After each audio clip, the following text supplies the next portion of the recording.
Hey guys, welcome to another video of MaxiAspie, and today I'm going to be talking about what I believe that we are currently living in, which is an autism crisis. Somebody sound the alarm. Oh my God! Okay, it's happening. Everybody stay calm. What's the procedure, everyone? What's the procedure? Stay calm! Wait. In all seriousness, guys, I think at the moment it's probably been the worst for autism that it's ever been. We've had, unfortunately, massive amounts of media representation of autism which have not been accurate whatsoever, starting with the Sia video that happened earlier this year all the way to the event which was Colour the Spectrum Next for Autism, which is a company that is very well known for doing wrong practices when it comes to autism.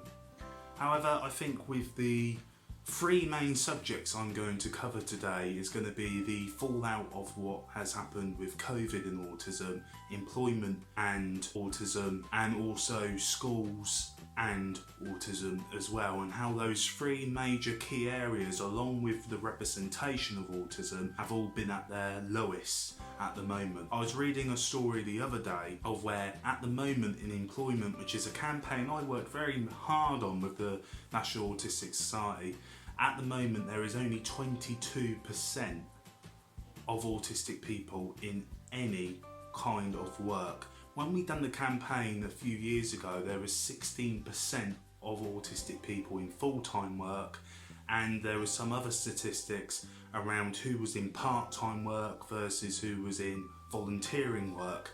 Now statistics shared by the ONS, which is the Office National Statistics, show that there's only 22% of autistic people in any kind of work. So I can appreciate, obviously we've had a global pandemic and that has affected many people's jobs and employment. However, the Autism Act came in 2009, and from that point on they've tried to improve the livelihoods of autistic people, and for 10 years that statistic still sat at 16% of people with autism in full-time work, and that hadn't changed for 10 years, and now we're saying that there's only 22% of autistic people in any kind of work, which I just think is absolutely shocking. And I just wish that companies would take record of that number. You know, I saw an article the other day where Google have now launched a program to start hiring more autistic people and get them into the workplace, which is, I think is a really good initiative done by Google, and I think a lot more employers need to start doing.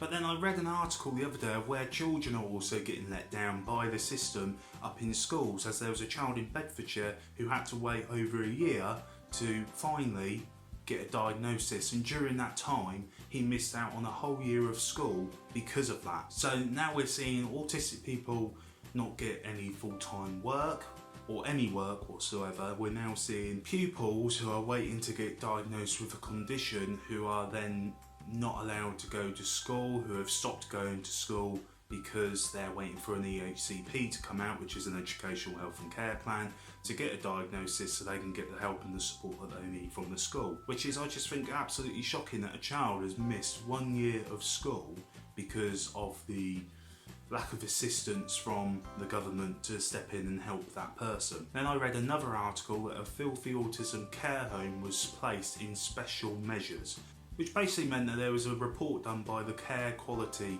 Report, and they issued a report about this care home which was placed in special measures because there was a really big shortage of staff, and the place was just described as not being very clean and filthy basically.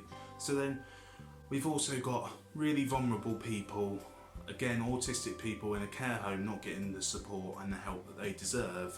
And just to feed back to the boy that missed school for a year, there's also a report that came out by BBC that said that people in Jersey, children in Jersey, have to wait 20 months to get an official autism diagnosis.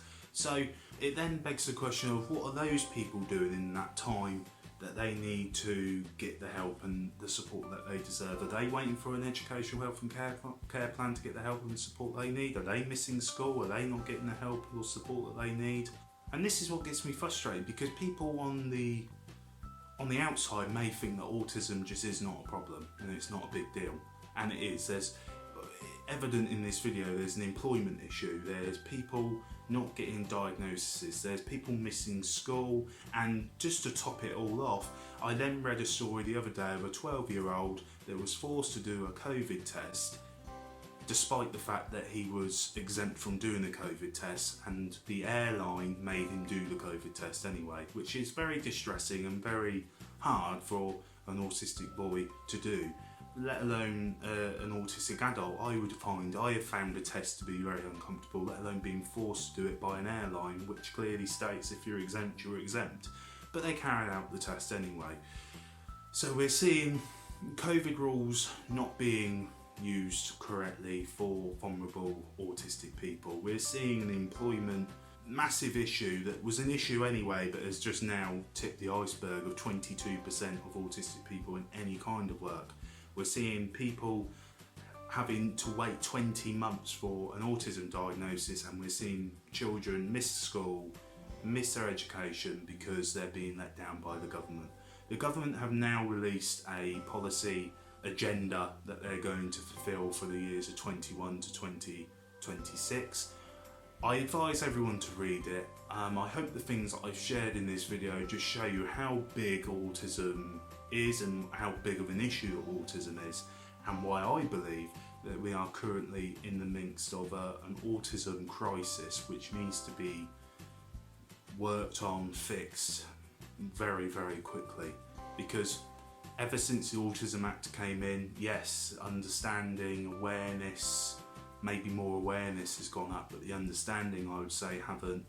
And I think this video is testament to that the understanding is still clearly not there with employers, from schools, from government, from airlines, from anyone you can name. So please share this video, please share the fact that this stuff is going on and it needs to be addressed. So guys, thank you for watching, take care and goodbye for now.